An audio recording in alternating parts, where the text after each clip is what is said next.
eu já estou satisfeita, já ganhei meu sábado. Bom dia, pessoal. Para mim é um prazer. Fazia tempo que eu não assumi essa tribuna aqui para falar um pouquinho com vocês, né?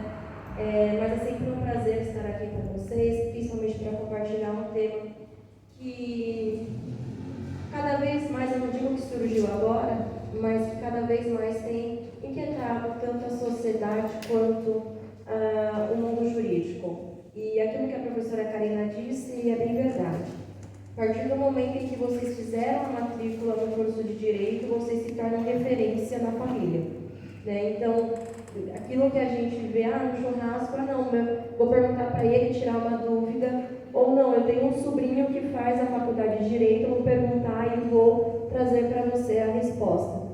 Então, por isso que é muito importante a gente ter o conhecimento, né? A gente debater um pouquinho aquilo que a professora Arleide sempre fala. Dentro da sala de aula, nós estamos autorizados a errar.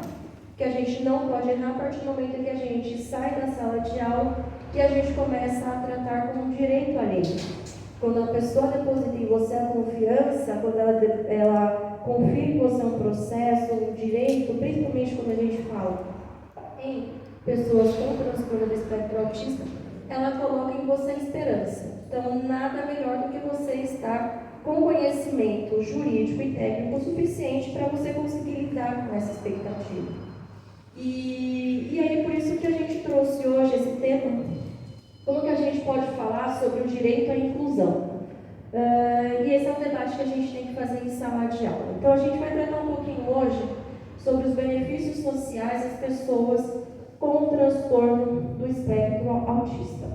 Primeira pergunta que eu vou fazer para vocês.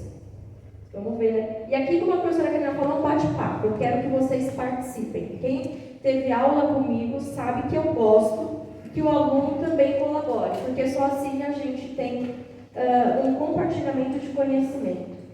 Quando a gente fala em pessoas com transtorno do espectro autista, eu falo pessoas portadoras de deficiência ou pessoas com deficiência? Com deficiência. Por que com deficiência? Porque a palavra cortar, então eu corto essa flor aqui, eu posso deixar de cortar. Exatamente. Então, se vocês quiserem anotar, em 2015, nós tivemos a edição da lei que trata exatamente das pessoas com deficiência.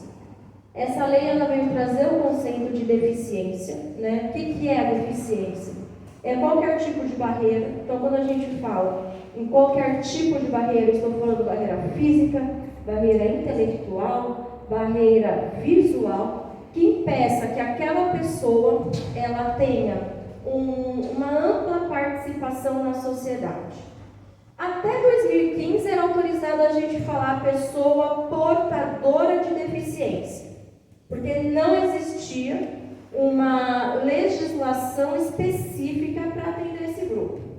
A partir de 2015, a gente tem uma legislação específica que trata, olha, não é mais pessoa portadora de deficiência, é pessoa com deficiência. Então, quando a gente fala da palestra, a gente vai tratar pessoas com transtorno do espectro autista. Vocês estão proibidos, a almofadinha não sai dessa porta para fora, dizendo que a pessoa é portadora de deficiência. Esqueçam isso. É pessoa com deficiência. Superado isso, vamos começar aqui. Deixa eu só ter uma ideia. A gente tem alguém no primeiro, segundo ou terceiro ano de direito? Primeiro, tá. Então a gente vai ter aqui alguns conceitos mais técnicos. Eu vou tentar falar de uma forma que vocês também possam apreender o conteúdo. Vamos lá. Não preciso dizer que a Constituição Federal de 1988 é a norma máter da nossa sociedade brasileira. Professor, o que significa a norma máter da sociedade brasileira? Quer dizer que toda lei advém dos fundamentos que estão estabelecidos na nossa Constituição Federal de 1988. A Constituição Federal de 1988 ela vem estabelecer um novo regime, uma nova forma de organização da sociedade brasileira. Ela veio, que a gente diz, veio trazer um viés democrático. Logo ali a gente tem resquícios de um período do regime militar, e vem então a Constituição de 1988 e fala assim, olha, a gente precisa mudar. No caminho que nós estamos não dá mais. Então trouxeram, em 1988, o artigo 1º, que fala assim, olha, a República Federativa do Brasil, ela constitui-se um Estado democrático de direito. Então nós vivemos hoje debaixo de uma democracia. E a Constituição, ela vem e diz um pouquinho mais, olha, um dos fundamentos do Estado democrático de direito é justamente a dignidade da pessoa humana. E é essa dignidade que eu quero que vocês tenham em mente quando a gente for passar os próximos slides até o final do nosso trabalho. Então, o que a Constituição Federal veio dizer? Olha, se eu não respeitar a dignidade da pessoa humana, eu tenho Estado democrático de direito? Se eu não respeitar a dignidade da pessoa humana, eu tenho a República Federativa do Brasil? Não. Então, a partir do momento em que o Estado ele desrespeita a dignidade da pessoa humana, a gente não tem um Estado democrático de direito e, consequentemente, a gente não tem uma República Federativa do Brasil. É esse o pensamento que todo acadêmico de direito deve ter. Passado os requisitos, temos o artigo 1º, o artigo 2º, o 3º, o 4º e o 5º. O 5º nós vamos tratar aqui, a gente vai chegar um pouquinho, vou me deter um pouquinho mais nesse tema, em que o legislador constituinte ele fala assim, olha, nós precisamos também garantir o que a gente chama, se vocês quiserem anotar, de prestações negativas. O que são as prestações negativas? As prestações negativas, elas estão vinculadas diretamente aos direitos naturais. O que são os direitos naturais, pessoal?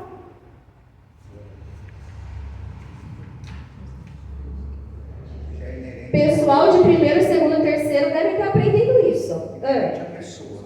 Inerente à pessoa humana. Então, a partir do momento em que a pessoa ela é concebida no ventre materno ou por qualquer outra forma de concepção, ela passa a ser portadora, ela passa a ser possuidora de determinados direitos que não é o Estado que dá a ela. Não, ela passa a ser detentora desses direitos pelo simples fato de ela ser uma pessoa humana. Então, por que a gente chama de prestações negativas? Porque o Estado está proibido de praticar qualquer tipo de ato que viole esses direitos.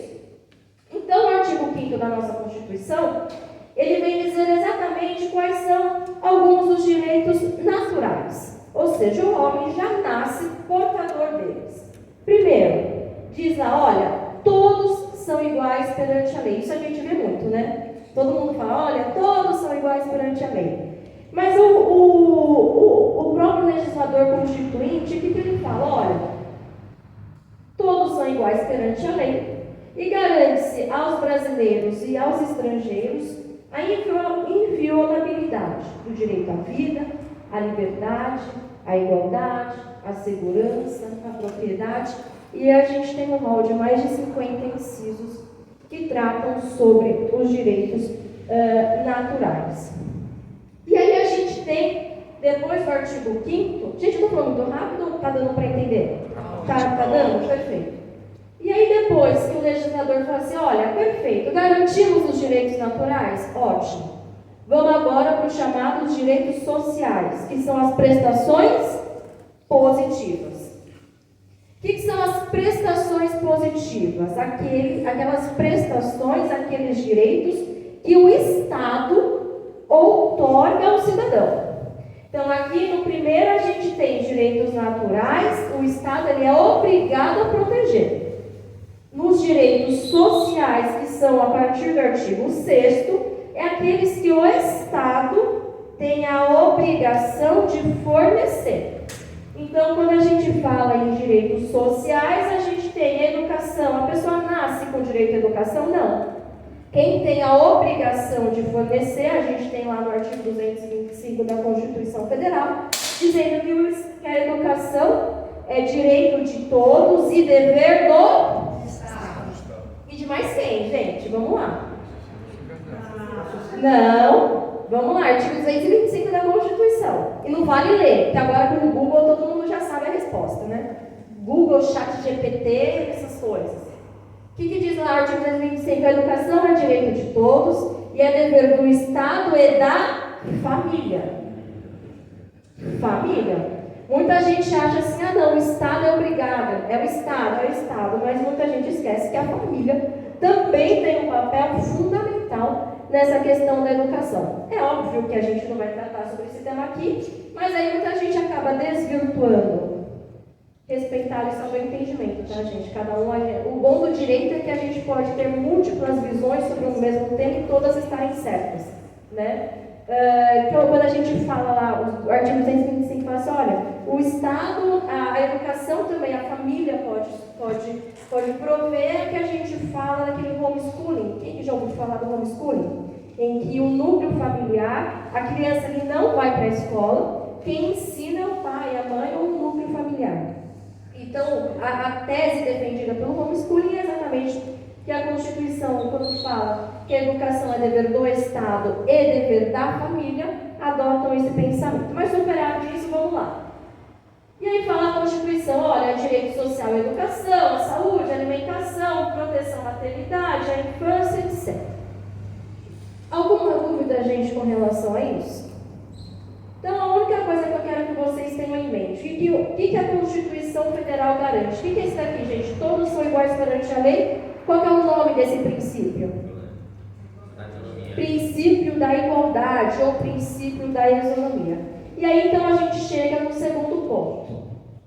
Nós temos, como acadêmicos, como operadores do direito, nós temos que ter a partir do pressuposto que existe o princípio da igualdade e o princípio da equidade. A Constituição trata do princípio da igualdade.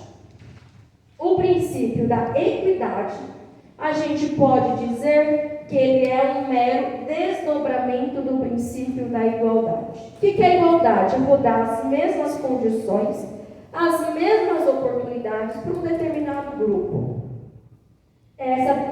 As fotos que vocês estão conseguindo ver, né, gente? Porque depois a gente vai ter um videozinho, eu preciso que vocês estejam enxergando bem.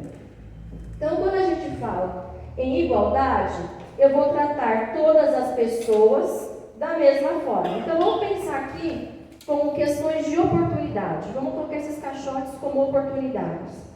Eu estou dando as mesmas oportunidades para um grupo distinto de pessoas.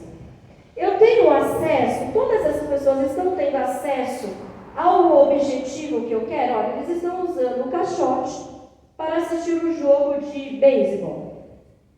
Estou dando a mesma oportunidade para grupos distintos. A gente está conseguindo alcançar o objetivo deles? Não. Vamos mudar? Quando a gente fala em equidade, nós temos que entender que dentro de um grupo, nós temos indivíduos que podem possuir necessidades que também devem ser levados em consideração quando você quer dar a garantia a um determinado direito. Vamos então agora passar para a equidade. Esse baixinho aqui. Vamos usar o baixinho, né? Porque eu também sou baixinho, gente. Vamos lá. Não é discriminatório não, tá, gente? Porque eu falo assim, não, nossa, a professora discriminou, chamou de... Porque ele fala que não é mais baixinho, né? São pessoas com baixa estatura. Mas como a gente está usando aqui, a gente está numa sala de aula, vamos trabalhar aqui só para a questão de didática. Eu tenho uma pessoa que já é alta, ele precisa de oportunidade? Não. Porque ele está conseguindo alcançar o direito dele. Tem uma pessoa de tamanho, de altura média, precisa de uma oportunidade? Precisa. E eu tenho pessoas dentro do mesmo grupo que às vezes precisam de 2 vezes mais oportunidade que aquele anterior. Eu, respeitando cada um as suas individualidades, eu tenho todos alcançando o objetivo. Então, quando a gente trata em direitos sociais das pessoas com transtorno do espectro autista, a gente tem que pensar sempre em equidade ou igualdade? Equidade. Então, se alguém perguntar lá fora para vocês, gente, princípio da igualdade e princípio da equidade são iguais, o que vocês vão sair daqui falando? Não. E vocês vão saber explicar? Sim. Tem certeza, gente? Sim. Então, vamos. Pode. Eu vou passar um vídeo aqui. Quem aqui assiste BBB? Nossa. Ixi, ó, eu vi um dedinho ali, gente. Eu vi um dedinho levantando. Eu não assisto, mas sabe quando você vai zapeando ali no Instagram, quando você já tá assim, vamos ver o que está acontecendo na vida alheia. E aí a gente foi zapeando e apareceu esse vídeo para mim. Eu falei assim, nossa, vou falar exatamente sobre isso na palestra da Fratelli. Deixa eu trazer para eles esse vídeo. Eu quero que vocês respondam para mim. Não assistam, tá, gente, o Globo, então não sei qual foi o final dessa... eu acho que foi essa última edição. Mas eu quero que vocês, como alunos, e já a partir desse pressuposto, que vocês me respondam qual princípio foi aplicado aqui. Esse daqui me parece que era uma prova do líder, tá? Eu tenho aqui uma pessoa com deficiência, ó. Ele tem que tirar a perna.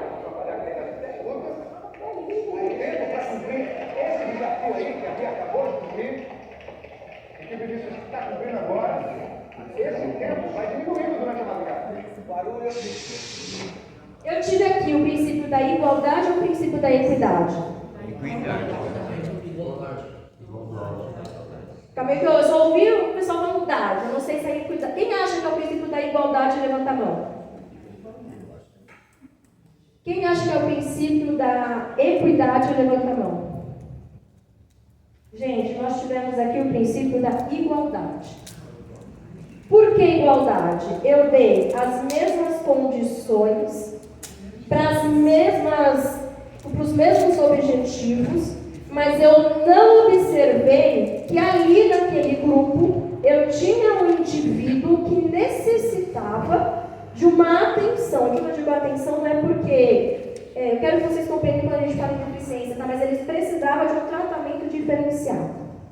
Aqui a Rede Globo aplicou e por óbvio, vocês viram por óbvio, quando a gente trata pessoas como se elas fossem dentro de um mesmo grupo, desprezando as qualidades, aquelas pessoas que têm maior habilidade, por óbvio, vão sempre ganhar. Então, quando a gente fala em equidade, isso daqui não se aplica. Eu teria que ter na verdade, eu acho que nem esse tipo de dinâmica poderia acontecer quando a gente tem o princípio da equidade. Vamos passar para o próximo? Então, a gente já tem aqui exatamente isso. Então, a partir do momento em que eu entendo que cada ser humano ele tem a sua individualidade, eu passo a respeitar o direito dele, eu passo a respeitar a dignidade dele enquanto pessoa, garantindo a ele o acesso aos direitos naturais e sociais, que é o princípio da igualdade, mas eu também garanto a ele o direito ao acesso a esses direitos de acordo com a sua necessidade. Eu já vou passar. Tiago, foto já? Pode passar, Ivo? Não é o Ivo? Não, nossa, pensei que era você ali, Ivo. Me perdoa, desculpa. Vamos lá, gente. Aqui está com o celular bem na mão, eu não tinha te visto aí sentado, gente. Vamos lá. Continuando. Quando a gente fala em direitos sociais, eu tenho que pensar que a Constituição Federal me traz a Seguridade Social. Quem sabe o que é a Seguridade Social? Bom, pessoal, aí vocês têm que participar, né? O pessoal que está pelo menos no quinto semestre para frente tem que saber. O que é a Seguridade Social? É um conjunto de normas por exemplo, da Constituição Federal, Tá. em favor do melhoramento dos necessitados, em um todo, idosos, deficientes, todo esse grupo. Isso. Mais ou É menos, basicamente isso. Mais ou menos dentro dessa, né? O poder de síntese foi maravilhoso. O que é a Seguridade Social? A gente tem um grupo, aí vocês têm que pensar no tripé, gente. Tripé. O que é a Seguridade Social?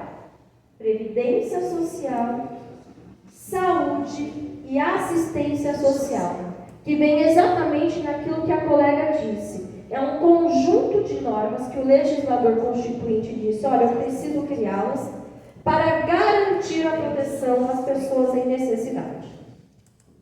Superando isso, eu vou fazer aqui um conceito bem assim, rápido, para que a gente possa prosseguir. Me falaram que são 3 horas, né? Que eu tenho que ficar aqui para vocês ganharem um voucher. Então tem bastante slide aqui, gente. Tô brincando, viu? Não vou penalizá-los dessa forma. Vamos lá. Então, quando a gente fala, a Constituição fala, olha, eu preciso criar um conjunto de normas para tratar dessas pessoas em situação de vulnerabilidade social, primeiro que ele traz é a Previdência Social. A Previdência Social, ela se distingue dos outros dois, porque ela tem um caráter contributivo. Você só acessa os benefícios previdenciários se você estiver pagando a Previdência. Você não tem acesso a eles se você não pagar as contribuições sociais. É isso que tem que vir à mente de vocês. Agora, Pro, paguei 10 anos. Vamos pensar aqui que nem um seguro de carro. Paguei 10 anos o seguro de carro, nunca bati. É sempre assim, né? Nunca bati o carro. Aí eu pensei, para que eu vou pagar seguro, né? Quem enriquece é a seguradora. Deixa eu deixar de pagar. Aí, um belo dia você está saindo aqui da faculdade, chega ali na estação, bate o carro. Você não tem o seguro. Você vai poder acionar esse seguro? Não. Ah, mas eu paguei 10 anos seguidos. Não importa. Na data do fato gerador, você precisa estar pagando. Aí é claro que tem as outras exceções, período de graça, incapacidade, etc. Mas na regra, você só vai ter acesso aos benefícios previdenciários se na data do fato gerador você tiver o que a gente chama de qualidade de segurado. Né? O que significa a qualidade de segurado? Ou seja, vocês estiverem em dia com as suas contribuições. Aí a gente então tem a Previdência Social, segundo parte do tripé é a saúde. O que fala a saúde? A saúde, olha, tanto o cidadão brasileiro quanto o cidadão estrangeiro, ele tem direito a usufruir da saúde de forma gratuita. E quando a gente fala de forma gratuita, a primeira coisa que tem que vir na mente de vocês é o SUS. Então vamos lá, um norueguês decide passar as férias dele de final de ano lá em Pernambuco. Ele é atacado por um tubarão. Ele tem o direito de ser atendido aqui em solo brasileiro? Sim. Gratuitamente? Sim. Quem vai pagar a conta? Essa é a ideia. A partir do momento em que o Sistema Único de Saúde ele é utilizado por qualquer cidadão brasileiro ou não, residente do Brasil ou não, ele é utilizado o orçamento da Seguridade Social. Uma outra coisa que é muito importante, que eu não quero que os meus alunos de Direito Previdenciário saiam daqui sabendo, sem saber. A gente fala assim, eu vou pagar o INSS, é isso que a gente fala? A gente paga o INSS? A gente contribui para o INSS. E a gente contribui para o INSS ou a gente contribui para o orçamento da Seguridade Social? Não existe, gente. O INSS não possui uma conta, não possui um orçamento, como eu posso dizer assim, próprio.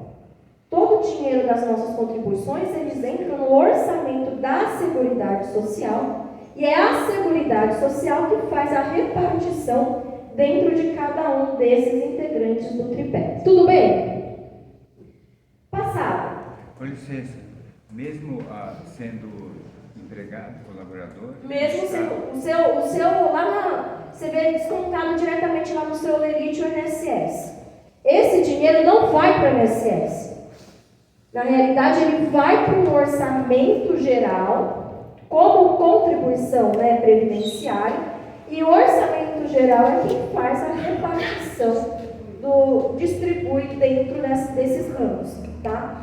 E outra coisa também, por exemplo, qual que é o nome da colega de verde? Qual que é o seu nome? A Valéria. Valéria trabalha na FATEG. Vamos citar aqui um exemplo, e a FATEG desconta o INSS dela. Ela tem uma conta no INSS, é isso? Não. É criada uma conta para ela? Não. Não. Vai todo o dinheiro para o orçamento. E é isso, então, quando a gente fala que a Previdência Social, vamos só voltar aqui um pouquinho, que a Previdência Social, ela é baseada no princípio da solidariedade. O que é o princípio da solidariedade? Eu pago na expectativa de que, quando eu for me aposentar, outras pessoas já vão estar alimentando o sistema. Então, assim, o sistema ele é retroalimentador. Eu pago hoje para quem está aposentado hoje. Então, os benefícios hoje dos aposentados são pagos com as minhas contribuições. Na expectativa de que, quando eu for aposentar, alguém vai estar pagando a minha aposentadoria. É esse o sistema básico, tá? Claro que depois vocês vão ter essa disciplina mais aprofundada na disciplina de direito previdenciário.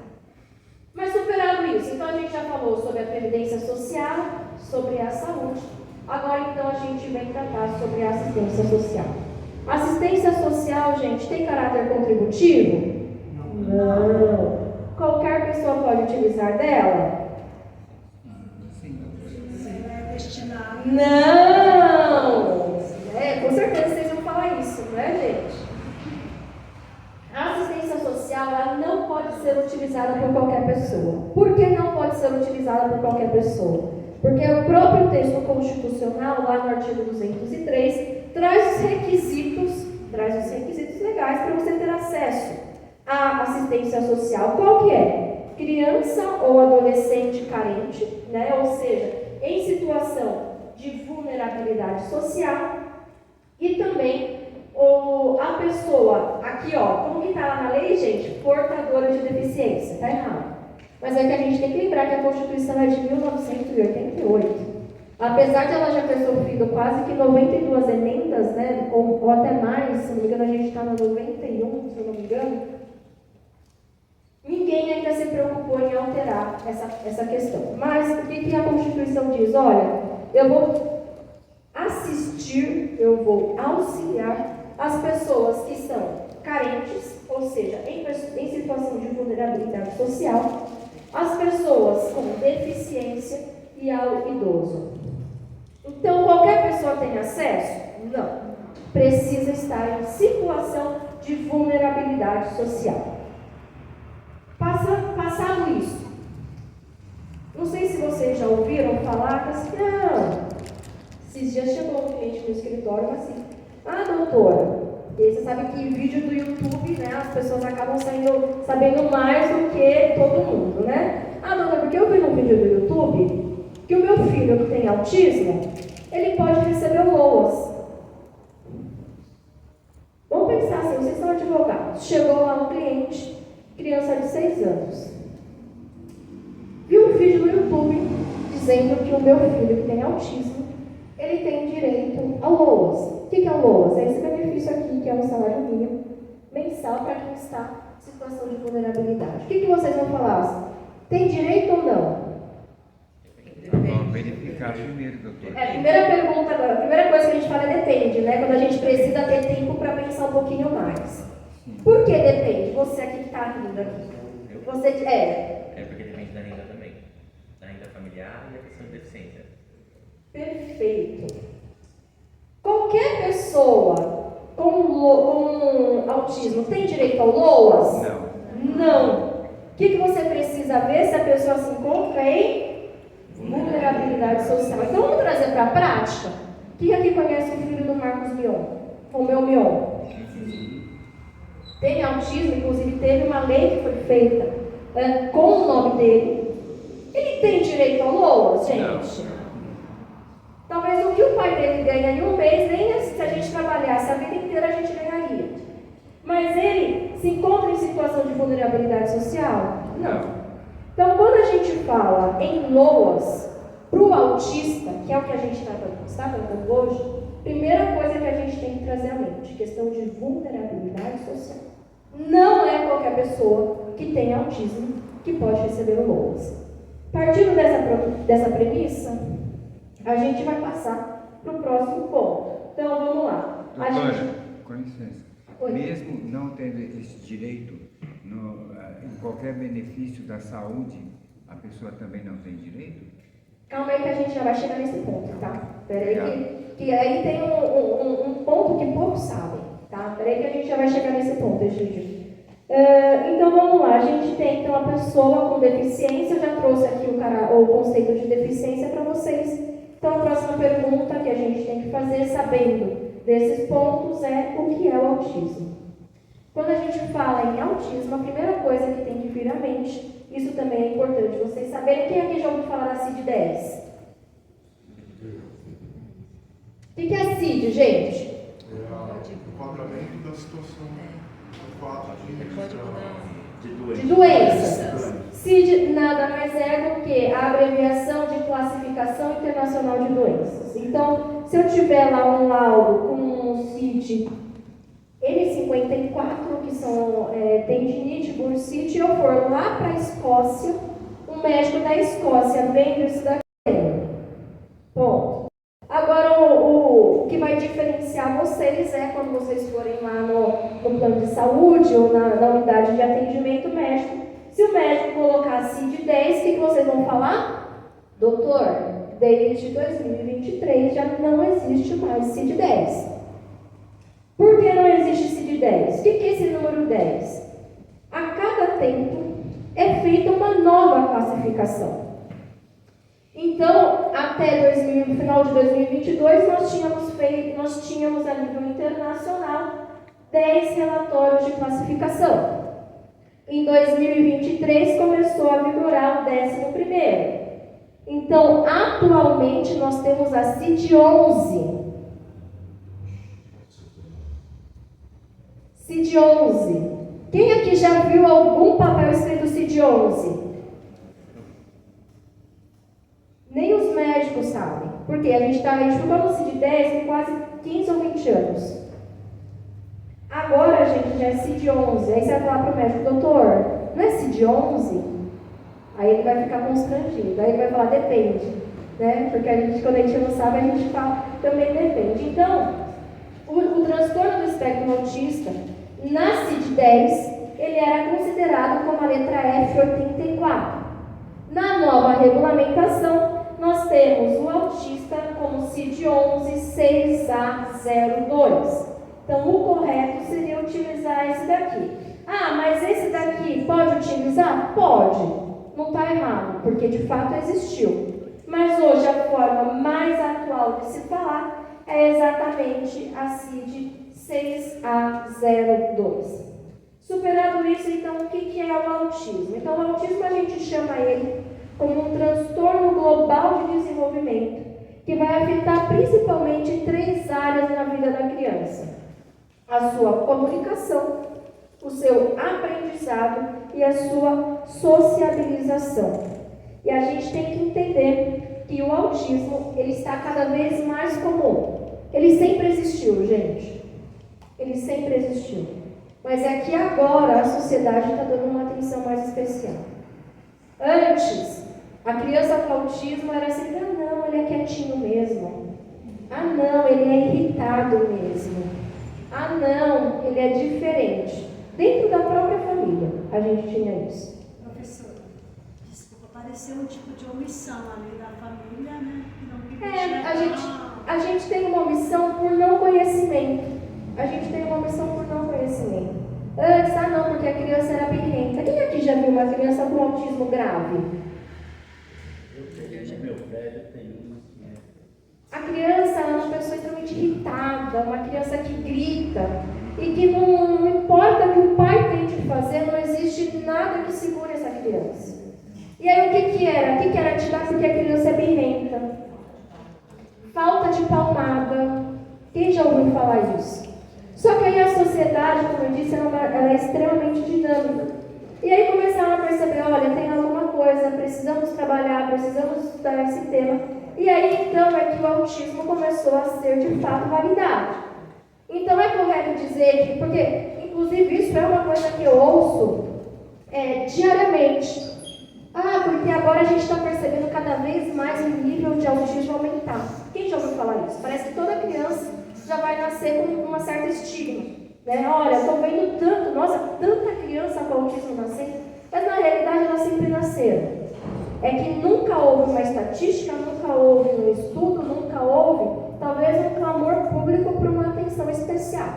Então, mas superada essa parte de desabafo, vamos lá. Então a gente tem que entender que o autismo ele está cada vez mais comum, não porque está nascendo mais.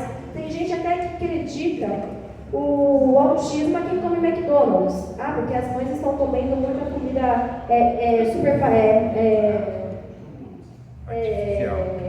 industrializada. Gente, não tem embasamento científico nenhum isso. Não existe embasamento científico nenhum. Mas vamos lá. Então, quando a gente tem que entender, quando a gente fala do autismo, a gente tem que entender que ele está cada vez mais comum e por isso, então, ele foi classificado em graus. A gente tem o grau leve, que é aquela pessoa que tem o autismo, mas ela consegue ter uma vida, aspas, normal, ou seja, sem qualquer tipo de barreira, e o tratamento médico dela não precisa ser muito invasivo.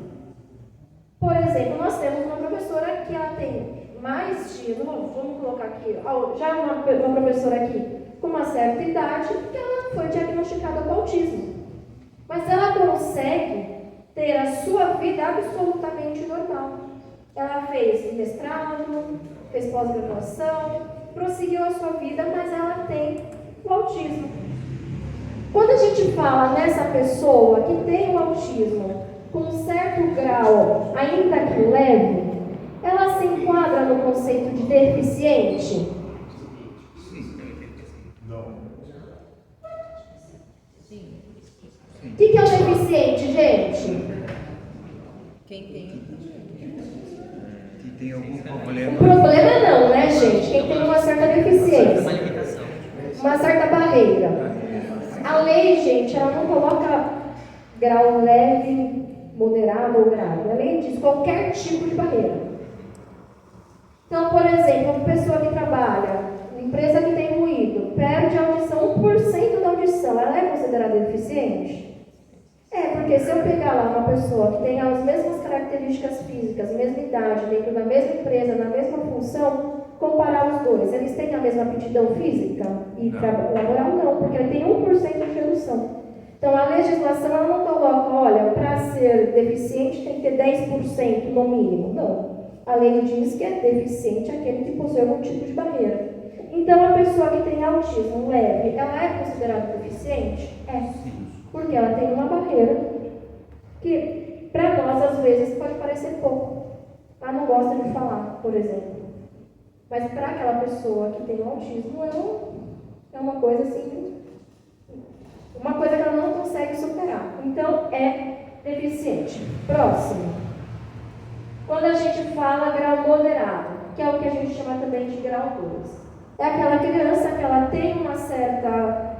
você consegue já perceber visualmente uma certa dificuldade, uma certa deficiência, uma certa necessidade de adaptação e que ela precisa já de um acompanhamento. Tá? Ou seja, ela precisa de um tratamento médico. Hoje, não existe cura para o autismo, mas você consegue controlar o autismo. Ou seja, se você colocar a criança dentro de uma equipe multidisciplinar, pediatras, neuropediatras, fonoaudiólogas, você consegue controlar isso. E por isso é muito importante a gente ter esse conhecimento. Por fim, nós temos o grau grave, que é o maior que tem hoje pela conceituação clínica, em que a criança ela não consegue, ela simplesmente não consegue ficar em sociedade. Quando eu digo ela não consegue ficar em sociedade, você olha e percebe que aquela criança ela tem algum tipo de dificuldade que a diferencia dos demais. Aqui, eu já conversei com vocês, mas só para fins de conhecimento também, então quando a gente fala em comunicação, o autista, ele tem um modo próprio de se comunicar. Ele tem um modo próprio. Então, às vezes, se você percebe, eu que trabalho muito com crianças autistas, a gente, quando conversa com elas, às vezes você percebe que ela não te entende. Mas se a mãe vier e falar com ela, a criança entende. Então, a criança com autismo, ela tem um modo de comunicação próprio. Ela tem um ponto focal próprio. Então, por isso que a gente fala que a criança com autismo, ela tem como característica uma dificuldade maior na comunicação. Próximo ponto, a sociabilização. Pessoal com autismo, aí a gente vai trazendo mais para o grau moderado ou grave, ele tem dificuldade em estar em sociedade. Ele não te olha no olho, ele não consegue conversar, não gosta de espaços com muito ruído, gosta da rotina do seu jeito. Então, antes as crianças falavam, tem toque, né? Criança com autismo antes de a gente ter essa questão do autismo, a criança tem toque, porque ela gosta tudo assim, ó, certinho. Se você tirar daqui para cá, já para ela meu ponto de vista, já é uma barreira muito grande. Antes era toque, agora a gente descobriu que na realidade isso é uma característica do autismo. E por fim, a questão comportamental. A criança, ela tem uma dificuldade de comportamento em sociedade. E aqui, gente, é uma dica. Se vocês conhecerem pessoas ou crianças com essas características, converse com os pais, converse com ela, para procurar uma equipe multidisciplinar. Quem que vai fazer o diagnóstico? É a gente? Não. Nossa, aquele amiguinho da sala está com cara de autista. Não. A gente não tem nem conhecimento clínico para isso. Quem tem que fazer essa avaliação é uma equipe multidisciplinar. E vocês têm que saber que não é uma coisa que vai de um dia para o outro. Muitas vezes demora 2 ou 3 anos para a pessoa ser diagnosticada com autismo. E às vezes essa demora acaba prejudicando o tratamento. Eu já vi muitas crianças que a gente chegou para nós e falou assim, nossa, essa criança tem características de um certo autismo. Tinha uma resistência muito grande da família em aceitar, dos pais em aceitar. Isso que é uma coisa que a gente vê muito. Não, meu filho não tem autismo. Não, meu filho é quietinho mesmo. Tem vocês que estão errados. Você, não, mamãe, leva para o pediatra, leva para o neuro, para o fonoaudiólogo. E aí, depois que a criança começou a fazer um tratamento, gente, é outra criança. É completamente diferente. Então, você consegue perceber que o atendimento de uma equipe multidisciplinar é fundamental quando a gente trata para o autismo. Então, pegou a dica, gente? Oriente, faça a sua parte na sociedade. Digníssima, por favor, como podemos Obrigada por digníssima. Como podemos observar, ficar atento nesse caso aí, para saber assim... A gente não pode chegar para a pessoa e falar, seu filho tem autismo. Não. Vai levar uma de esquerda, né? Um dia vai falar isso, olha, assim, eu falaria, olha, seu filho já procurou talvez uma assistência médica? Olha, eu acho que precisaria investigar um pouquinho mais, é bom para ele. É claro que a gente sempre tem que ser muito educado e se a pessoa nos dá liberdade para isso, né? Por exemplo, você não vai chegar no ônibus e falar para uma mãe, uma pessoa que você nunca viu na vida. Você tem que ver como você se sente à vontade. Mas, gente, continuando. Então, vamos lá. Superado isso, então, quem tem direito ao autismo? O que é o conceito de deficiência? E o que é o autismo? Então, a gente vai começar a trazer a parte jurídica. Alguma dúvida desse ponto até aqui, de onde a gente chegou? Estou sendo bem clara? Perfeito. Então, aí a gente vem, eu acho que alguém tinha perguntado com relação a essa questão de ser recente. A primeira situação, isso está aqui como diz a professora Neide, é o pulo do gato, é este processo aqui. Eu estou falando aqui nível São Paulo, tá, gente? Nível São Paulo. Caso vocês queiram anotar, quer que eu fale para vocês? Esse daqui é o pulo do gato. Eu já vou explicar o porquê. Ó. Anotem aí. Processo número 0027 139 65 2000 826 0053 53. Ele está tramitando aqui na 6ª Vara da Fazenda Pública do Estado de São Paulo. Então,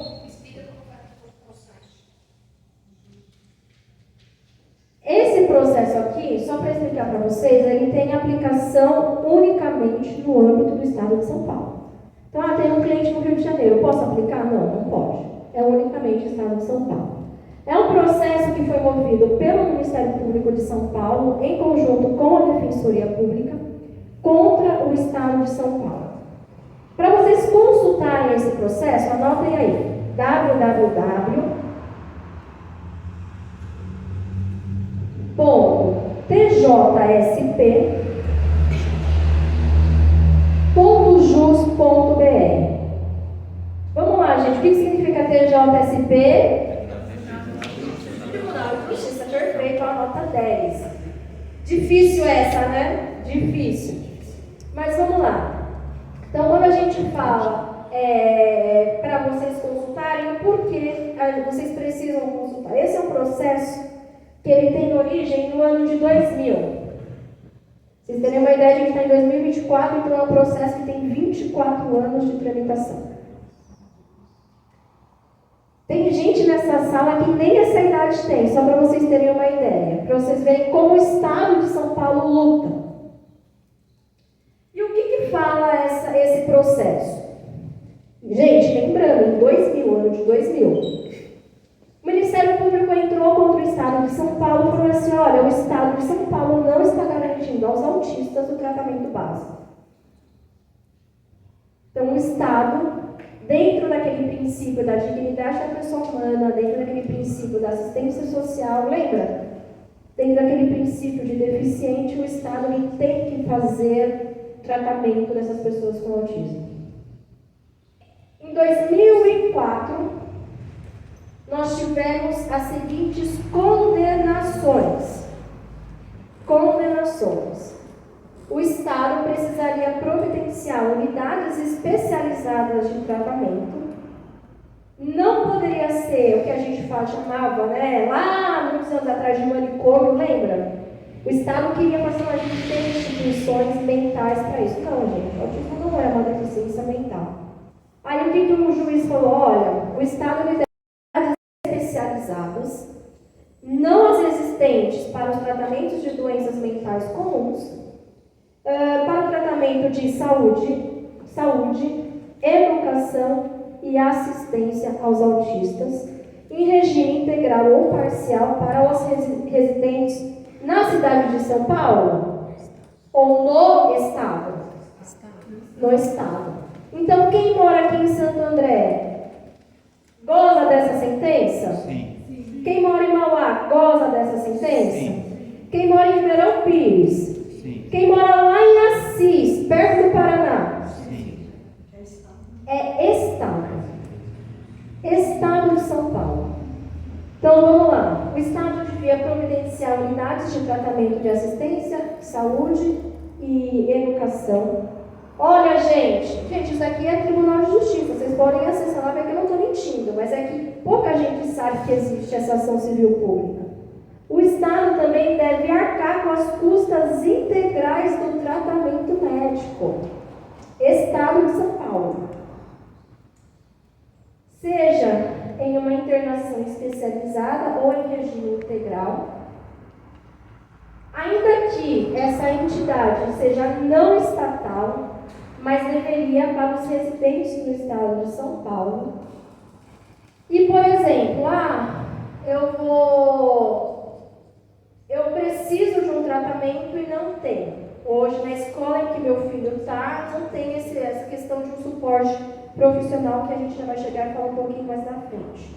A família envia uma correspondência para a Secretaria de Educação do Estado de São Paulo e, a partir do prazo de 30 dias do protocolo do recebimento da carta registrada, o Estado deveria providenciar as suas expensas, ou seja, o Estado pagando uma instituição adequada para o tratamento e desde que seja mais próximo da sua residência.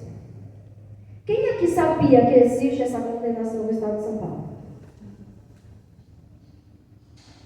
Gente, essa condenação ela está transitada em julgado. O que significa transitado em julgado? Oi? Não é até encerrado, mas não cabe mais recurso dessa decisão. Não cabe mais recurso dessa decisão. E o tribunal, o Estado de São Paulo, a gente garante isso? Aí chega uma mãe no seu escritório. Olha, meu filho precisa fazer um tratamento médico e eu não tenho aonde fazer. Qual que é o primeiro passo do advogado? Entrar com uma ação, certo? Uma ação contra o Estado de São Paulo para que ele forneça a instituição. Quanto tempo hoje demora um processo, gente?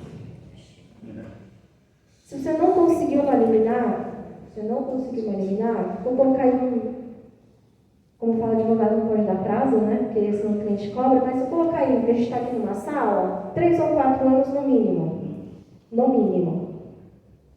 Aí vai chegar a sentença, depois de 4 anos de processo, dizendo assim, não, você tem que pode matricular o seu filho no ensino fundamental. Quando chega a sentença, a criança já está na idade do ensino médio. É uma falha no Estado. Mas poucos advogados sabem que, na realidade, eles não precisam entrar com um processo novo. É só entrar com um cumprimento de sentença. Só entrar, olha, já existe um título executivo e eu quero executar no caso do meu cliente. Se você for consultar esse processo, no Tribunal de Justiça tem mais de 50 mil cumprimentos de sentença vinculados a ele.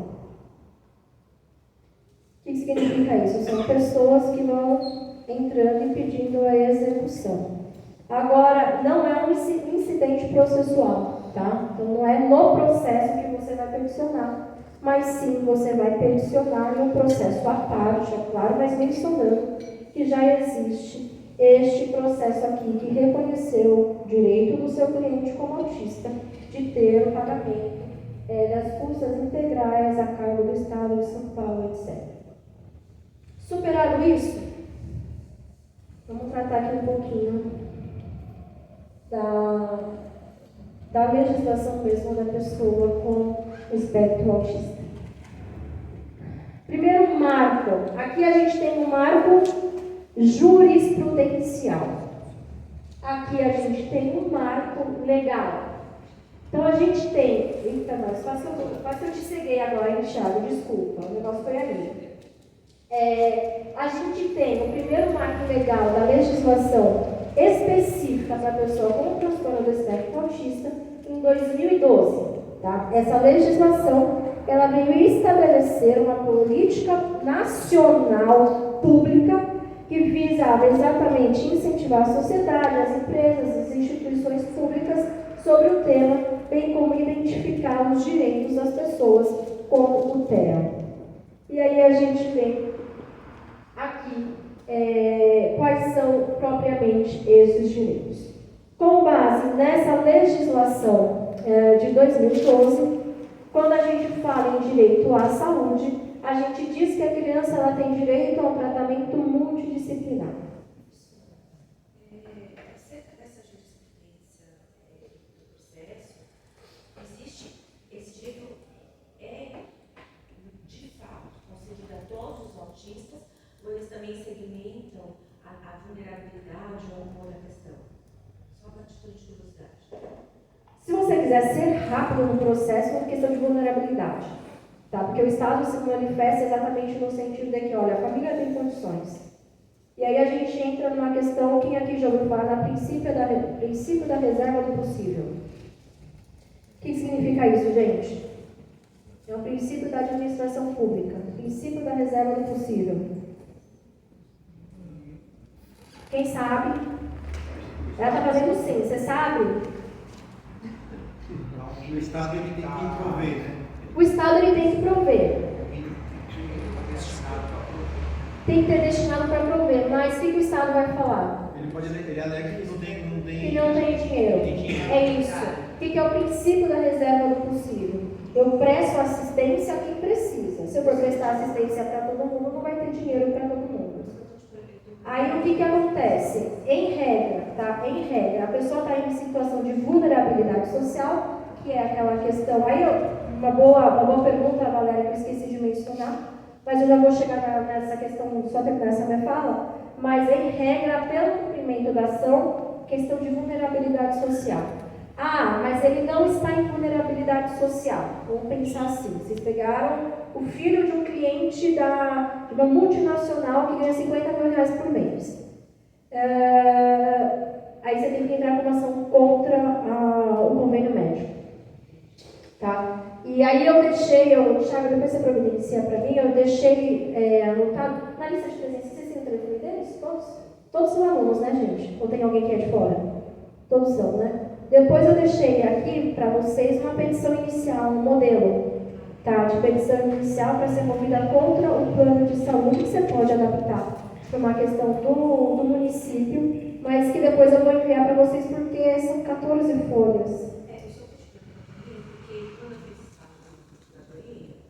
Eu ficava responsável pelo caso dos casos de loucos.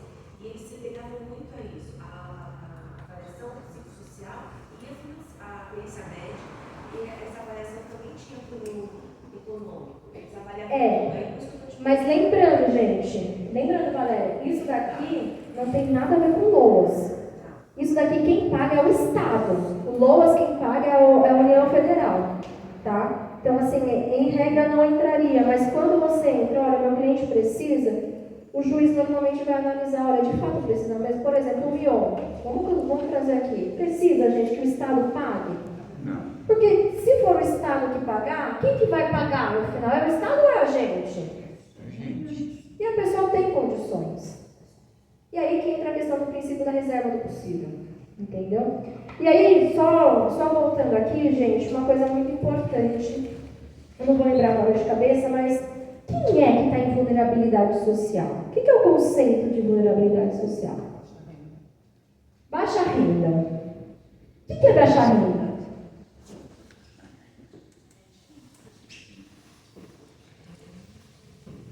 Vamos, gente! Não tem condições? Sem condições. O que é sem condições? É a variação de salário perante ao número de pessoas que residem naquela casa. Que não tem o básico. O que é o básico? O que é o básico para o mioma? Será que o básico para o mioma é o mesmo do que a criança que mora lá numa casa de pau a pique, que não tem água encanada? O que é? Então vamos lá. A legislação do LOAS, vou pegar aqui. Cadê aqui? Deixa eu ver se eu coloquei aqui. De 1900. Vou pegar aqui certinho a legislação do LOAS. O que ela fala? Cadê? Isso. A legislação do LOAS fala assim: olha, para aferição do critério de vulnerabilidade social, eu considero 1/4 do salário mínimo como renda per capita. Quem aqui é bom de conta? Vamos lá. Pega aí uma calculadora. 1.400 de salário mínimo. Vamos pensar uma família com 353 reais. Então, uma família com 4 pessoas, nenhum dos entes que compõem esse núcleo familiar poderia ganhar mais do que 353 reais. Ganhando mais do que 353 reais, você sai da regra legal do LOAS. vem o STF, que tudo pode, tudo faz, vem falar assim, olha, vem lá o Gilmar Mendes que fala assim, olha, é difícil a gente ter numa família alguém que receba mais do que isso. Então eu vou declarar a inconstitucionalidade desse critério. O que é declarar a inconstitucionalidade? Olha, esse critério de 1/4 ele vai contra aquilo que a Constituição diz, que é a dignidade da pessoa humana, proteção à criança, amparo, etc. Então eu vou declarar inconstitucional esse critério de 1/4, mas eu não vou retirar ele do ordenamento jurídico, ou seja, ele continua vigorando. Alguém já viu isso? Foi a primeira e única vez que o STF declarou a inconstitucionalidade de um dispositivo legal, mas deixou ele ainda vigorando. Na prática, o que significa isso? Na prática, pelo que o Gilmar Mendes decidiu, olha, a regra do 1/4 continua valendo. É contra a Constituição, mas ela continua valendo. Caberá ao juiz do processo analisar o caso de cada família. Então, cadê o amigo ali, o Ivo, você que é bom de conta que fez de cabeça. Vamos pensar aí uma família que tem um pai e a mãe que recebem um salário mínimo. Vai dar quanto? 2.800. Divide por 4, 700 reais. Uma criança com autismo consegue sobreviver, entre aspas, com 700 reais? Não. Aí caberá você, como advogado, juntar comprovantes. Então, por exemplo, alimentação, gastos, medicamentos, água, luz, telefone, lazer. Por que não lazer? Se a gente voltar, lá na Constituição Federal, diz que o lazer é um direito fundamental. Então a criança tem direito a ir ao cinema? Sim. É um gasto? Sim. Você vai ter que juntar tudo isso. Então, quando a gente fala em situação de vulnerabilidade social, olha, a regra é 1/4, mas no processo específico você vai analisar as condições daquela família para fazer o cálculo. Então, o Ivo fez lá um cálculo, deu 2.800. A família ganha 2.800, mas tem um gasto mensal, por exemplo, de 2.500, ela se encontra em uma situação de vulnerabilidade social? Se encontra.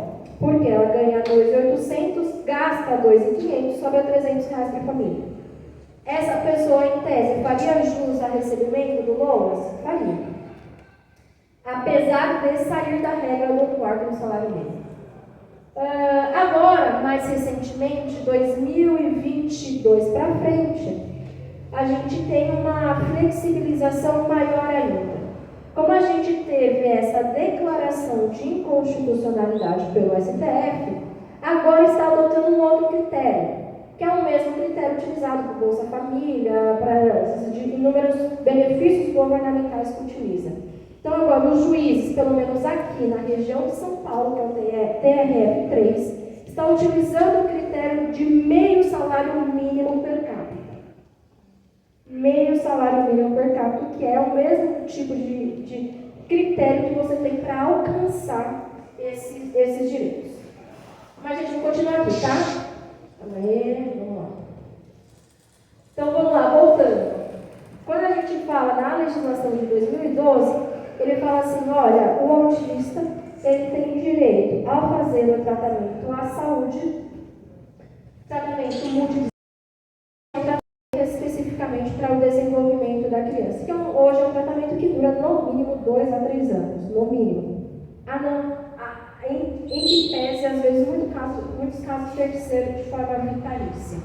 E aí, vamos lá, a criança tem plano de saúde, o plano de saúde não quer cumprir, o que você tem que fazer? Com processo contra o plano. A criança não tem plano de saúde, você entra no processo contra. Por quê? Por quê? Porque já tem a ação civil pública que condenou o Estado e porque a gente tem aí a questão do Estado, deve prover assistência, etc. Segundo ponto, quando a gente fala em crianças, a gente está falando especificamente das crianças, tá? com transtorno do espectro autista, a gente já tem julgados, tá, que concedem aos servidores públicos o direito de você ter uma redução da sua jornada de trabalho. Ah, é lei? Vai depender de cada estado. Por exemplo, aqui no estado de São Paulo a gente não tem nenhuma determinação específica nesse sentido. Mas a jurisprudência tem se inclinado no sentido favorável. Ah, mas somente nas crianças com transtorno do espectro autista? Não. Já tivemos decisões judiciais que tratam, por exemplo, de crianças com síndrome de Down. Porque se a gente for pensar aqui num tratamento com uma equipe multidisciplinar que normalmente demora em 40 horas semanais, quem que vai auxiliar essa criança no tratamento? Se o pai está trabalhando e a mãe também. Então, a jurisprudência ela tem se inclinado, e aí que é muito importante o papel de nós advogados. Aqui é muito importante o papel de vocês, juízes. Não sei aí se alguém tem aqui pretensão de seguir a carreira da magistratura. Porque tudo isso daqui é questão de construção jurisprudencial. Existe uma lei, por exemplo, que é a Lei 13.370 de 2016, que trata dos servidores públicos federais, tá? Ou seja, aqueles que estão vinculados à União Federal. Quem está vinculado à União Federal e é portador, a portadora, eu já estou lembrando, né, gente? Tem criança ou tem o transtorno do espectro autista, ele pode reduzir 50% da sua jornada. Isso é lei para o servidor público federal. Agora, estadual e municipal, você precisa ver a legislação de cada um desses órgãos. Segundo ponto, o direito dos pais. Lá, quando a gente fala na lei do FGTS, nós temos o artigo 20 que diz as situações em que a conta vinculada do trabalhador ele pode ser movimentado. Então, a gente tem lá o saque aniversário. O que é o saque aniversário? Alguém sabe aqui? Aqui no dia do seu aniversário, você recebe O próprio nome já diz. valor, né? O próprio nome já diz. Então, saque aniversário, no dia do seu aniversário você vai lá e saca, se não me engano, acho que é o salário mínimo. Pô, saque e rescisão. Quando há o desligamento. Quando há um desligamento, quando há uma rescisão, sem. Quando há uma rescisão por pedido de Demissão. Bom, essas são as regras gerais. Mas o artigo número 20, falta aqui a palavra artigo, né? Mas o artigo número 20 também fala assim, olha, em casos de doenças graves, o pai tem direito a sacar o FGTS. E aí, como nada, quando a gente trata em organismo, em órgão público, é fácil. O que a Caixa começou a falar? Ah, mas o artigo 20 fala que é o pai que tem que estar doente, não a criança. Era esse o entendimento da Caixa. Mas a partir de 2016, houve aí um acordo entre a Caixa e a União Federal, em que se permitiu a movimentação da conta vinculada nos casos estabelecidos no artigo número 20, e quando fala em doença grave, é tanto aquele trabalhador, que é o titular da conta vinculada, como o seu dependente. Ah, mas a minha prima precisa. Consigo movimentar? Não. Por quê? Não é dependente.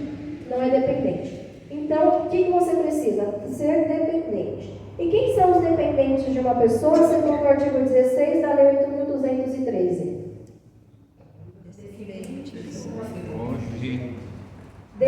Esposa e descendentes, certo?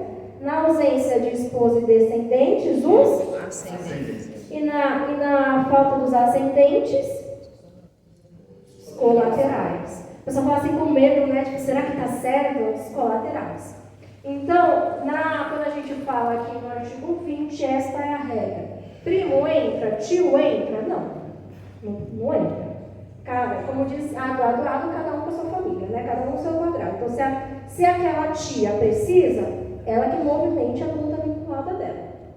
E depois faça aí o bom uso do valor.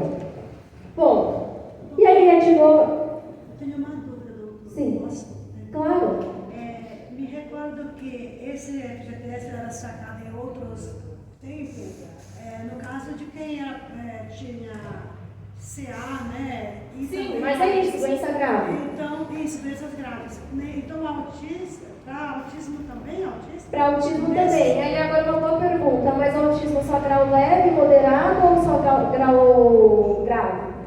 Porque nunca vimos, não tem no dia a dia, tem um grau leve, médio e alto, mas perante A caixa? é tudo igual, é Tudo deficiente. igual, Isso. tudo igual. Então ele se enquadra De doença grave. E aí vem, como diz também, o pulo do gato. Onde a legislação não restringe, cabe ao intérprete restringir? Não. Se a lei não diz, olha, doença grave em grau grave, por exemplo, ou em grau moderado, não cabe à Caixa dizer isso. Tá? Então, quem é portador de doença grave? Quantas pessoas que são portadoras de doença grave, por exemplo, que tem hanseníase, é uma doença considerada grave, inclusive para fins de isenção de imposto de renda, que trabalha normalmente. Quantas pessoas com neoplasia, que é considerada doença grave, e também trabalha normalmente. Então, onde a lei não restringe, não cabe ao intérprete da lei restringir. Então, a lei não diz que é grau grave, a lei diz só que doença grave e o autismo se enquadra nisso.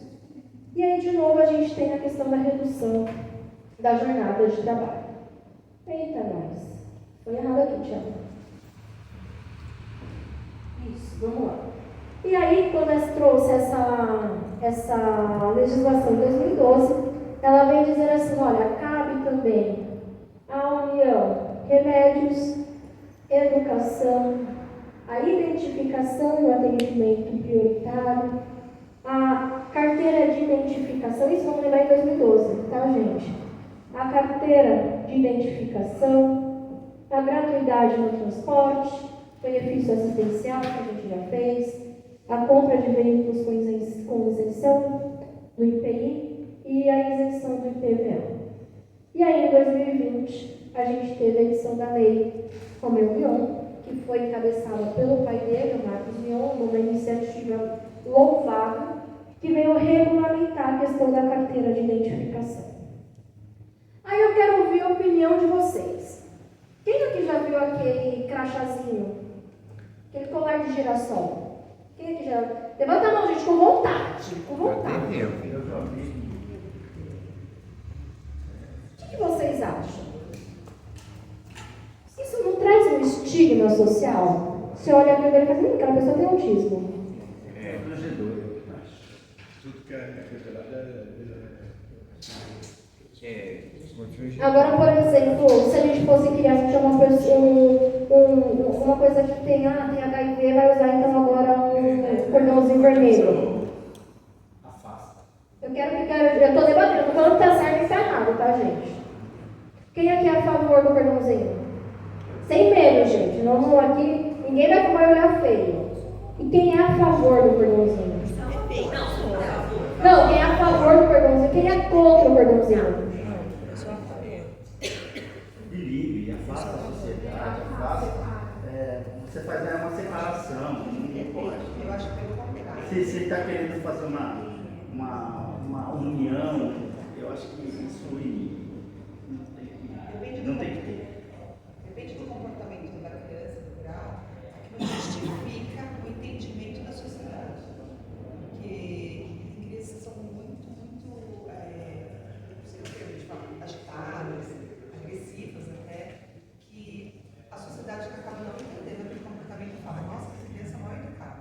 Sim. E aí aquele cordão acaba justificando o entendimento que quem não tem o entendimento, que aquela criança realmente não é mal educada. A gente vive num país que não se respeita nem vaga especial, que não se respeita na fila preferencial. As pessoas não têm consciência da necessidade das outras pessoas. Quem convive com uma pessoa que tem necessidades especiais sabe, na prática. Sabe o quanto é difícil? É difícil. com a identificação já mudou. A pessoa que não tem o conhecimento, a partir daquele momento que ela visualiza, ela já tem uma consciência. Opa, essa pessoa ela é diferenciada. Sim. precisa de um carinho e uma atenção diferente. Ela precisa de um tratamento, aí a gente entra na questão da equidade, né? Ela precisa de um tratamento diferenciado. Só dá um pouquinho mais alto, porque... Imagina, por exemplo, no desembarque de uma aeronave. Mal a aeronave estaciou, as pessoas já estão em pé. E não tem a prioridade que aquelas primeiras pessoas a saírem, etc e tal. Então, ninguém se respeita. Então, eu acho que isso já é talvez você... Mas você acha que o cordãozinho vai fazer a pessoa respeitar? Não faz diferença nenhuma. Feio na fila preferencial porque elas acham que só deficiências são cadeirantes. Sim. Gente, eu vou deixar vocês falarem, só a gente tomar só cuidado com o horário, mas é exatamente isso. As pessoas pensam que deficiente é só aquela pessoa que completamente cega, aquela pessoa que anda de cadeira de rodas, que não tem as duas pernas, que não sabe contar 1 mais 1. Mas não é isso.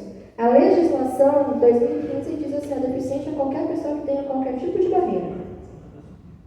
1% é deficiente. E aí, é claro que a gente sempre vai ter, como em todas as áreas, a gente tem aqueles oportunistas, né? Que vão pegar pelo preferencial, dizer, ah não, eu sou deficiente porque eu não tenho um dedinho. Em regra mas precisa? Não. Em regra A lei garante a ele. Estou dizendo que não tem que fazer, tá, gente? A lei garante a ele. Mas é tudo que a gente usa, eu falo no direito, a gente tem que usar a questão da proporcionalidade e da razoabilidade. Fila preferencial para grávida, idoso, aquelas pessoas que efetivamente necessitam. Mas enfim, mais alguém quer dar alguma observação com relação ao cordãozinho ou a gente pode passar? Com certeza, doutora, porque eu a favor. Pode não virar um constrangimento, mas uma pessoa quando vai num ônibus e tem lugar para idoso, a pessoa fica lá, mesmo dizendo, finge que dorme, e é um pouco polêmico. Finge que não vê. Olha para a janela, né? É um pouco polêmico. Então, já vai virando discriminação, já tem uma discriminação social em todos os sentidos. Então, o cordãozinho ele vai inibir mesmo e futuramente, infelizmente é assim. E a gente tem agora, como nada no mundo é perfeito, a gente, como eu falei, tem aqueles oportunistas. Uns 3 meses atrás chegou um pai no escritório. O pai não tem contato nenhum com o filho. Quando eu digo não tem contato, ele acha que a obrigação dele, que é pagar a pensão alimentícia descontada no limite dele, é o suficiente para ser chamado de pai. Aí ele diz que ele queria comprar um carro com isenção para PCD, né? Que a gente fala. Porque as pessoas com deficiência, porque tem essas isenções que eu acabei de falar aqui. E aí ele falou que ele levou o filho dele com algo, né, para fazer essa solicitação e que tinha sido negado e ele ia entrar no processo. Aí eu falei, tá, mas você tem contato com o seu filho? Não. Mas ele fica com você, pelo menos tem uma questão de uma regulamentação de não, eu só levei ele mesmo porque eu sei que com ele eu conseguiria. Oportunismo. A lei garante? Garante. Aí entra a questão da proporcionalidade e razoabilidade. Mas a gente vai chegar a gente marca uma outra aula para a gente tratar mais sobre isso. Continuando. Questão da educação. Em 2012 também, a lei diz assim, olha, as crianças com autismo eles têm direito a um tratamento especializado em sala de aula. Se vocês quiserem anotar, quando a gente fala em educação, em direito à educação, a gente está tratando o que a gente chama da educação especial. Alguém já ouviu falar desse nome? Sim. Educação especial, artigo 58 da Lei de Diretrizes e Bases da Educação Nacional.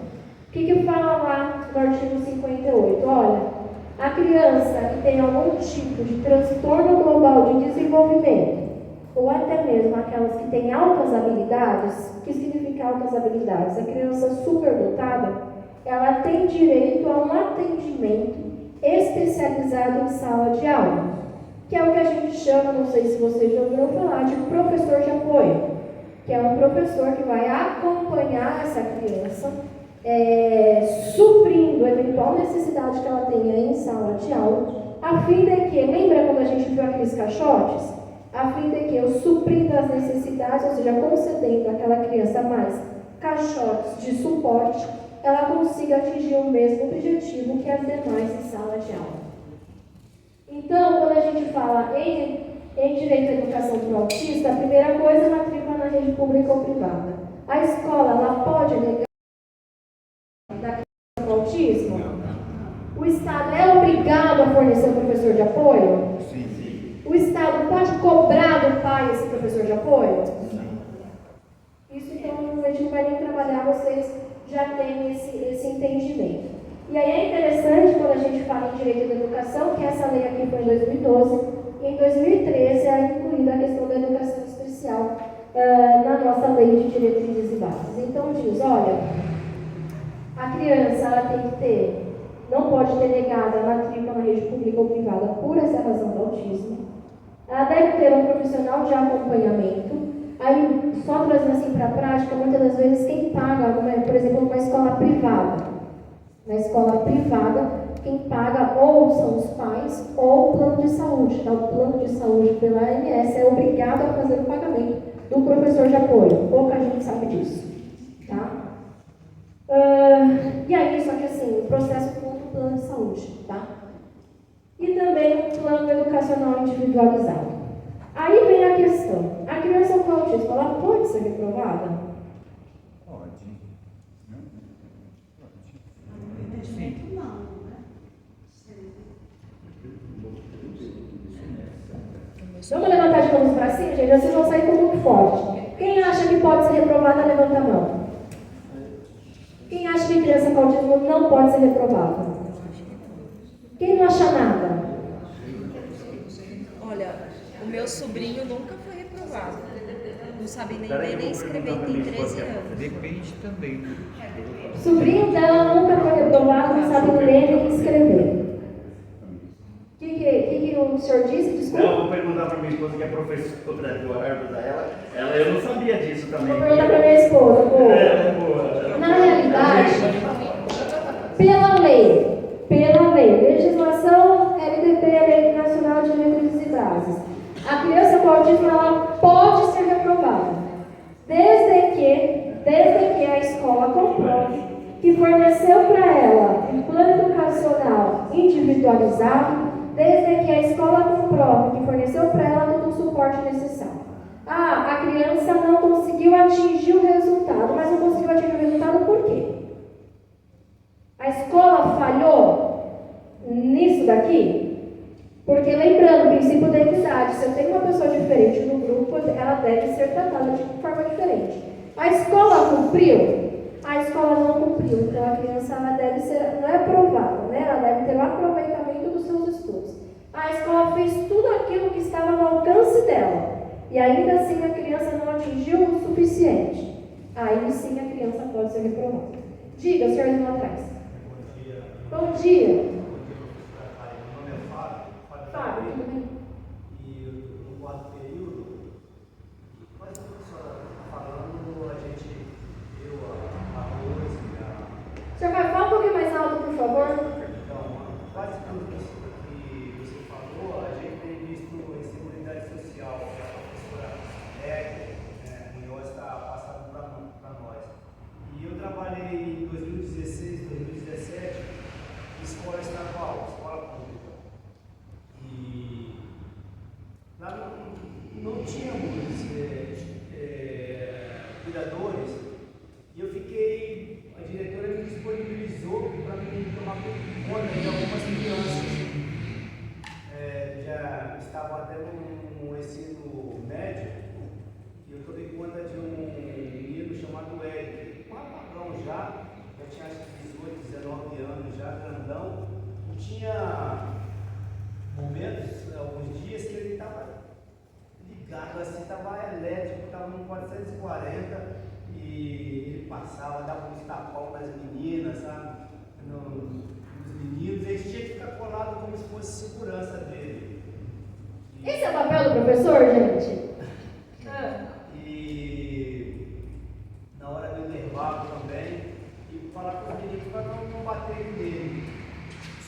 na hora da prova, eu que tinha que fazer a prova.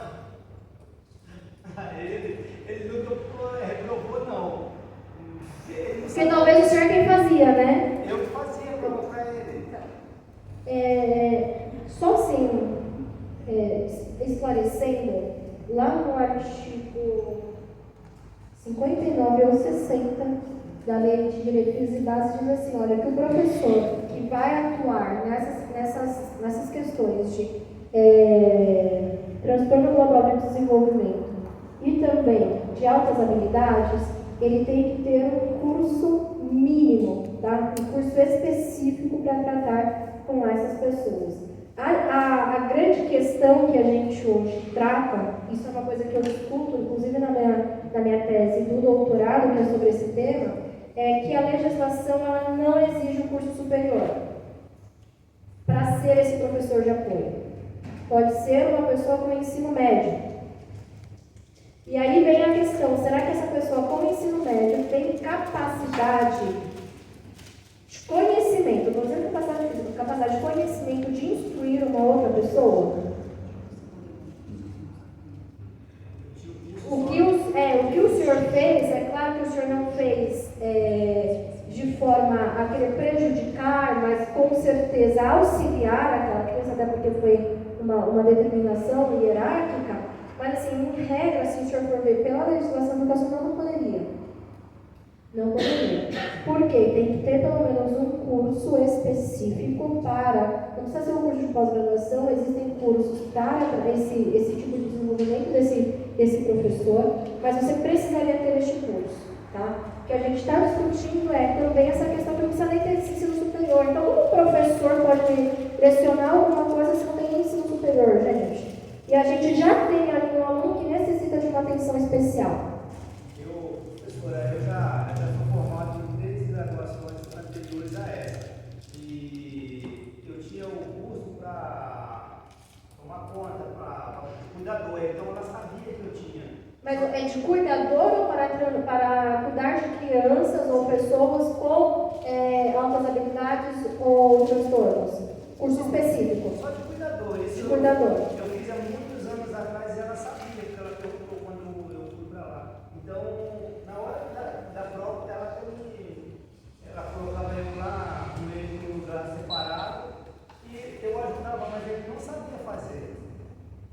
Aí é que a gente vai discutir. Será que então a educação alcançou o objetivo que ela tem na vida de uma pessoa? E hoje eu estava conversando com um colega há poucos dias, que ele é inspetor, ele falou que na escola que ele trabalha, 19 foram retidos, foram reprovados e já tinham até tido uma palestra, uma conversa com os pais e falavam que os alunos tinham reprovado. E a Secretaria de Educação mandou uma carta para eles que passassem todos aqueles 19 que ficaram retidos. Por quê? Provavelmente, se a justiça fosse questionar, eles não teriam provas de que eles praticaram todos os atos. Mas, gente, eu vou continuar aqui porque eu já me levantar uma plaquinha dizendo que eu tenho 10 minutos para terminar tudo. Então, vamos lá. Criança com autismo, ele pode ser reprovado por falta?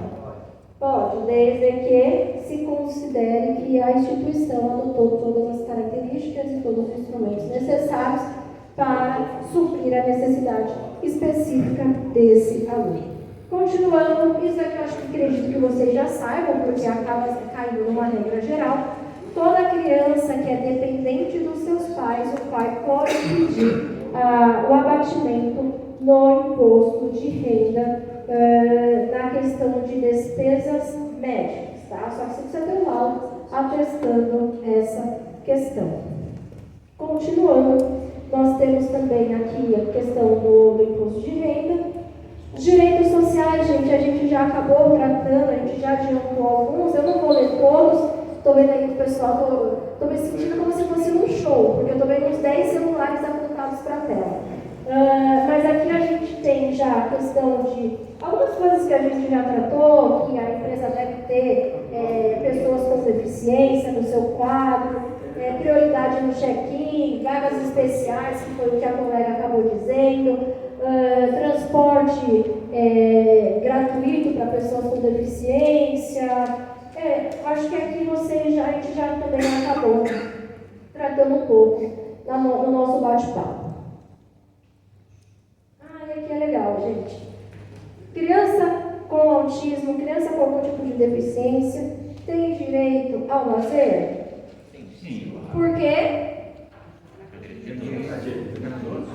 Porque é um direito fundamental de toda criança. E aí é bacana, gente, vocês sabiam que, por exemplo, no Beto Carreiro World, a gente tem o que a gente chama de passaporte Kelly? Crianças com autismo não pagam. Nós temos no Parque da Mônica horários específicos para a ambientação das crianças com autismo. Porque a criança com autismo ela não gosta de ficar em lugares muito barulhentos. Né?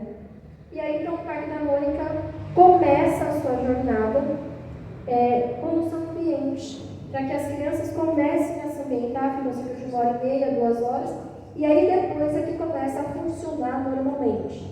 Tudo isso daqui a gente tem como incentivo políticas públicas, que em tese não é só o Estado, mas também entidades privadas que fazem isso.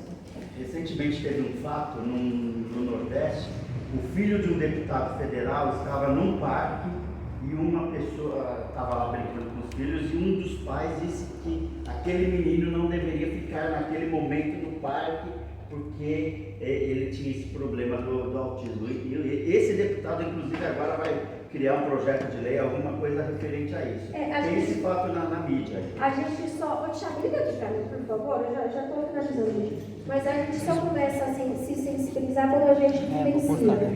Esse que é o problema, quando a gente vê. Né? A gente vê a situação da discriminação. E que bom que ele sofreu isso, porque aí talvez a gente tenha novas políticas públicas.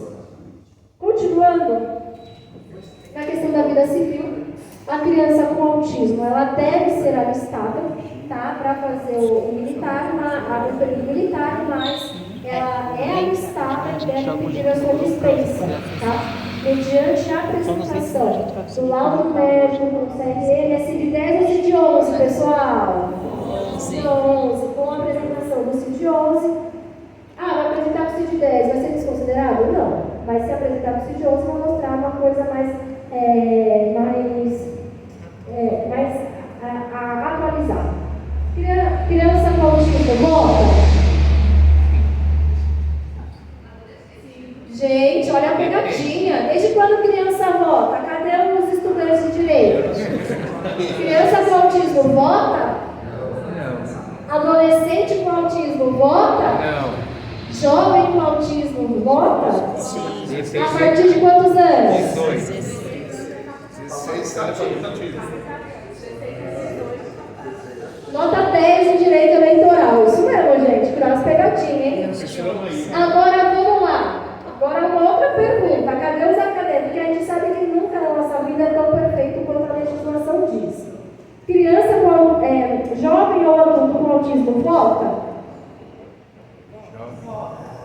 Jovem ou adulto com autismo grave vota? Sim. Grave, gente? Não, grave não. Eu acho que Vamos lá. Se for percebido, né, que a criança não sabe quanto é 1 × 1, se a criança ela não tem a alfabetização necessária para votar, aí ela deve tirar o título de eleitor, porque isso é obrigação, e deve pedir a dispensa. Tá? Deve pedir a dispensa. A grande questão é como que a gente vai pedir para essa criança, para esse jovem, um atestado de que é autismo. Normalmente, quando você vai fazer lá cadastro junto à unidade cartorária, a pessoa já percebe, né? Quando a gente tem o grau médio a grave. Grau leve que é mais difícil. Mas continuando. Então vamos lá, a criança com autismo não vota, o jovem e o adulto com autismo votam, deve possuir o título de eleitor, mas deve pedir a dispensa para a votação. E aí o restante, gente, cartão do SUS, CPF, CAD único, isso todos acabam conseguindo também. Eu vou finalizar, porque aqui a gente já já conversou no começo do texto, tratar um pouquinho sobre isso, só uma questão mais prática, tá? Como que a gente pode comprovar a questão junto ao INSS? Então, a primeira coisa que a gente vai trazer é como que a gente atesta que uma pessoa tem autismo. Laudo médico. Na questão do autismo, basta eu ter o laudo médico?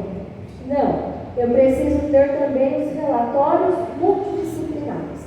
Então, eu tenho uma avaliação clínica, o médico faz o relatório, e eu tenho também que ter uma avaliação social, relatórios multidisciplinares, ou seja, feito nas escolas e nas clínicas que vão acompanhar o desenvolvimento dessa criança. Ah, mas professora, se eu tiver só o laudo e não tiver o relatório, eu vou perder o benefício ou vou ter o benefício negado? Não obrigatoriamente, tá? É claro que quanto mais documentos você tiver, melhor para a instrução do seu processo. E aí a legislação que trata sobre o LOAS, que é o BPC, o LOAS é a Lei Orgânica da Assistência, assim, na prática é correto, mas juridicamente falando, a gente tem que chamar esse benefício de BPC. Quem já ouviu falar em BPC? Fala um pouquinho mais alto para os amigos. Benefício de proteção continuada. Isso, benefício de prestação continuada, tá? Quando a gente fala, eu vou receber o LOAS, porque é popularmente conhecido como LOAS, mas juridicamente falando, a gente fala do BPC. O que é o BPC? BPC é um salário mínimo vigente, tá? O ruim é um benefício transitório, ou seja, ele não é um benefício definitivo, como se fosse uma aposentadoria, e não tem o 13º salário. De 2 em 2 anos você tem que atualizar o seu CAD único. Não muito raro, tá? A gente vê clientes chegando nos escritórios, na porta do INSS, meu benefício foi cortado. O benefício foi cessado. Por quê? Porque esqueceu de atualizar no CAD único. Então, a primeira coisa que vocês têm que falar, olha, você atualizou o seu CAD único? Ah, atualizei. Então, aí atualizou, você precisa do segundo requisito. Qual é o segundo requisito? Renda per capita. Hoje, 87,93% dos benefícios do INSS, do LOAS, são cortados porque quando faz a atualização do CAD único, aparece um vínculo empregatício novo que não existia na época da associação do benefício. Tá? Então, o que vocês precisam? Primeiro, retratar a verdade. Né? Retratar a verdade. E segundo, sempre fazer essa atualização. E aí, feito o requerimento, junto ao INSS, apesar de ser assistência social, o requerimento, o benefício é pago pela autarquia federal, e aí você vai realizar 2 perícias, uma médica e outra de avaliação social. Médica para saber se aquilo que está no relatório é verdade, e social para ver a questão da vulnerabilidade social. Dentro de uma mesma casa, eu tenho 2 crianças que têm autismo. Cada uma tem direito ao benefício, tá? Cada uma tem direito ao benefício. Não é um benefício para toda a família, desde que ela esteja cadastrada no CAD único. E por fim, aqui só para a gente terminar, isso é uma coisa muito interessante. O autista consegue se aposentar por deficiência? Consegue, tá? Como eu lembro que eu falei aqui que a gente tem uma professora que tem autismo? A regra é um pouquinho diferente. A gente tem uma aposentadoria por tempo de contribuição, que é a aposentadoria, aspas, normal. É aquela que em regra. Mas nós, em 2013, também tivemos a edição da Lei Complementar 130 de 2013. Aí os alunos de Seguridade Social só vão confirmar essa lei, mas se não me engano, acho que essa Lei Complementar 130, que ela vem dizer assim, olha, a pessoa com deficiência, eu digo, qualquer critério de deficiência, ela tem direito a vantagens na hora de se aposentar. Quais são essas vantagens, professora? Dependendo da sua doença, leve ou grave moderada, você vai ter tempos diferenciados de aposentadoria. Então hoje, vamos em regra, tá, gente? Em regra. Hoje o homem se aposenta com quantos anos? Com quanto tempo de contribuição? 35 anos de contribuição e 65 de idade. Mas vamos só tratar do tempo de contribuição. Tempo de contribuição, 35 anos. Sim.